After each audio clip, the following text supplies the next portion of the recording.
what do you want in a mate? If you're a woman, you might say, well, you know, you want someone who's kind and loving and forgiving and empathic, and those are all good things, but it isn't necessarily the case that the empirical studies show that that's what drives mate selection. So we could look, this is an interesting study, so it's a few years old, 1,000 French-Canadian respondents, 433 males and 700 females, and so here are the variables. One is possession of resources. It's a composite index composed of occupational prestige, income, and education. And then the other variable is acquisition of partners, sexual partners, that is.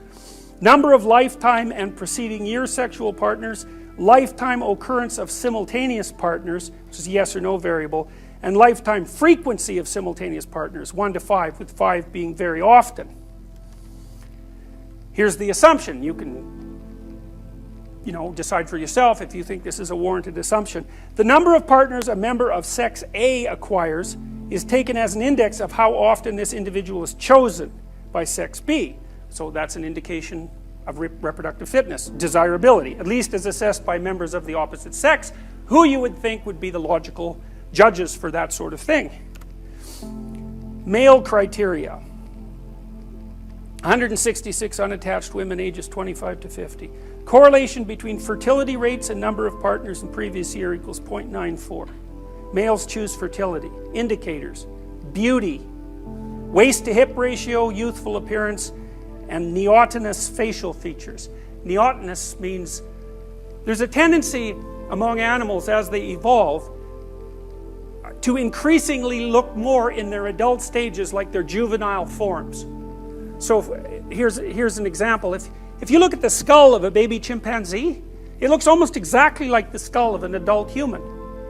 So what's happened is as adults, we're more like baby chimpanzees than the adult chimpanzees are. We've maintained a lot of our juvenile characteristics, playfulness, you know, the ability to continue to learn, plasticity, all those things. There's a preference in objective beauty analysis, say of facial features, for men to prefer more neotenous female faces. So, and you can tell that if you look at pictures of models. They generally have relatively small noses, relatively big eyes, the sort of things that are associated with cute. And cute actually is a pretty identifiable category. Most of the things that people find cute have large eyes, and the rest of their facial features are relatively small. There's other things that are associated with cute that aren't necessarily associated with, you know, sexual attractiveness, because cute things also have sort of random movements, like baby-like movements. And so the things that people, and you know, relatively short arms, and just think of a teddy bear. So anyways, those are the male criteria. Female criteria, all respondents. Correlation between socioeconomic status and frequency of simultaneous partners. For men it was 0.49. That's a big correlation. For women it was 0.04. That's zero, fundamentally. So the correlation between male socioeconomic status and frequency of simultaneous partners is 0.5. It's a huge effect. For women it's 0. Now that's a big difference. So, you know, one of the things you might ask yourself too, I don't know if this is a reasonable thing to ask or not, but I've always thought that the hard people to explain are the people who are hyperachievers, you know, the ones who are way out on the Pareto distribution. And there aren't very many of them, and they're usually men. You know, so if you look at the median number of publications, for example, that a female academic makes and a male academic, they're pretty much the same. But the mean for men is higher, and that's all driven by a small subset of men who are way the hell out in the Pareto distribution. Now you might ask, well, why is that? Well, it's simple. If you want to be way out on the Pareto distribution, so you're in the top, say, 1% of performers, or even 1/10 of 1% of performers, what do you have to do? Well, first, having an IQ of like 145 or above, that's really helpful. Then you should be insanely industrious. So maybe you'll work 90 hours a week, or 100 hours a week, at nothing but your stupid occupation. And maybe you'll do that for like 50 years. And so if you do that, well, you're going to be in that top 1 in 1,000 category. Well, the issue isn't why there are so few women in that category. The issue is, why are there any men at all in that category? right? Because it's an insane lifestyle in many ways. You know, it means that there isn't much left there for the rest of your life. You're hyper-concentrating on a single thing. Now, why would men do that? Well, here's a hypothesis. One of the things that drives the probability that a woman will find a man attractive enough to sleep with is his status. So then you can think, well, that's an extra motivational boost for men. Now, whether that's conscious motivational boost or not is not the point.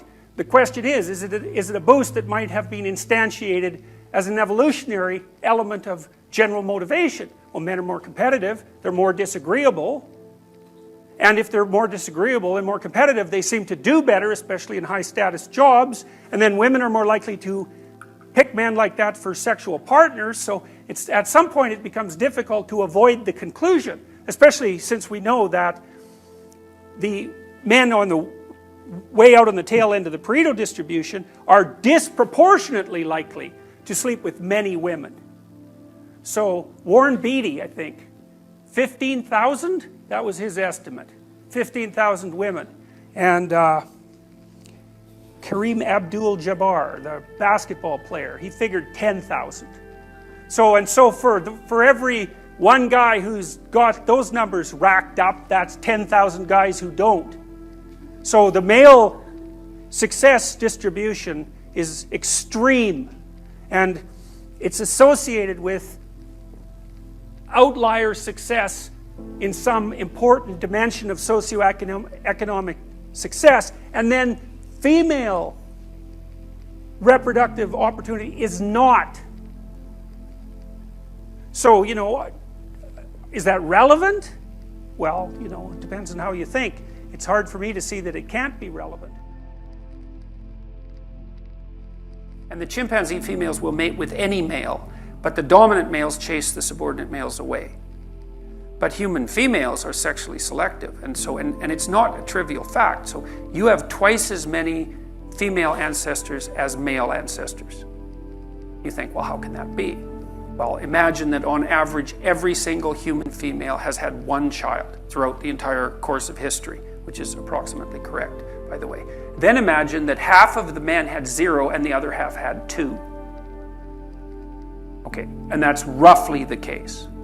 So half of males, historically speaking, have been reproductive disasters. And the reason for that is because of female sexual selectivity.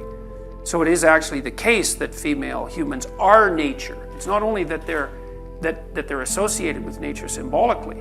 As far as reproduction is concerned, they are the force of nature that does the selection. And so they're nature in the most fundamental way. And there is a chaotic element of that, at least in relationship to men, and also in relationship to women, because a lot of the female-on-female competition is competition that's chaotic for the right to be sexually selective, right? Not only with regards to men, which drives a lot of politicking, but also in relationship to each other, because part of what human females do is jockey for position in the female dominance hierarchy for the top position, which is the woman who gets to be most sexually selective. And so that drives female-female competition, and it's a different dynamic. There's similarities between female-female competition and male-male competition, but there are also differences, and they're pronounced. So men, for example, men are more likely to compete for socioeconomic status, and that's partly because that drives female mate choice. So the correlation for men between socioeconomic status and sexual success is about 0.6, and for women it's 0. Yeah. 0. In fact, it's actually slightly negative. Yeah. So, and that's a huge difference between men and women. Women are less prone to mate up across and up status hierarchies in Scandinavia than they are in less egalitarian countries, but they're still prone to do it. So worldwide, for example, young women find men who are about 4 years older than them maximally attractive. And they tend to mate across and up status hierarchies. And so one of the consequences of that, for example, is that as women have entered the workforce, they've actually driven inequality, because rich women will only marry rich men as rich as them or richer, whereas rich men will marry women who are poorer than them, but women won't. And so what that means is it's another factor that's pooling wealth in the hands of fewer and fewer people.